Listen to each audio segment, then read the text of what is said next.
So I want to talk about armbar. I keep seeing everybody fighting for armbar, and we shouldn't be fighting for armbar. There's lots of ways. There's lots of ways to do armbar, and we get confused. It could be an overhand, where I meet it, turn, and apply my armbar. It can be a backhand, same thing. I'm going to turn, apply the armbar.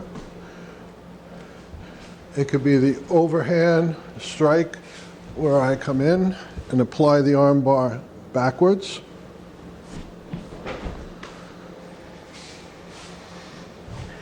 It can be a straight punch or thrust, where I slow it down a bit, where I block, pull, turn the arm, pull it in, and apply the armbar.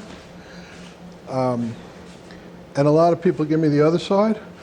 Yeah, a lot of people think that it's all here. It's all here in this arm.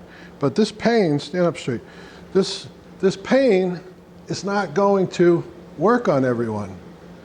In fact, a lot of people will be able to resist this pain, and what we see is we see you getting in self-defense and you're going like this. He's strong here. A lot of weight. All right, his shoulder's over his hip, is over his foot. That's a strong posture. There's no muscle involved in that. It's all bone stacked up on top of bone. So I'm pushing down on this, and he's not resisting. He doesn't have to resist, really. He's got a little resist, but he doesn't have to resist because I'm pushing down on his skeleton, right? So when we do this armbar, the first thing we do here is, let me grip my hand. First thing we do here is we turn this over, right? And as we turn that over, don't step. As we turn that over, look what happens. The shoulder comes out. And once the shoulder, even if I do it a little bit, once the shoulder comes out from over the hip, now if I have this armbar and there's no longer a stack under there, it's going to go right down. And it's not pain that takes him down, it's geometry. It's the shoulder turning out from over the hip and then not having any resistance. So one other thing that I'm seeing is when we do the armbar and I haven't bent over here, yes, the shoulder is not over the hips, which is out from over the foot, which means that he's off balance, but he can still resist. He's got strength. His shoulders are over his feet, and he can use his core to resist me.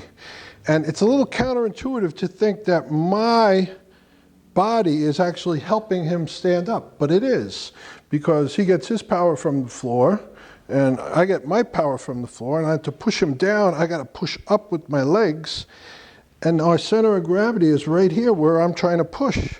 So our four legs are preventing me from moving him.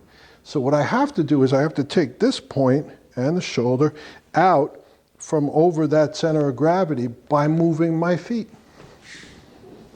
And just that simple move makes him go down, whereas he was resisting here. Be strong. All I have to do is turn, and he can no longer resist. The other thing that we're seeing is in the overhand chop. The overhand chop, when I get behind him and I want to throw, a lot of you are twisting, and it means I have to pull him.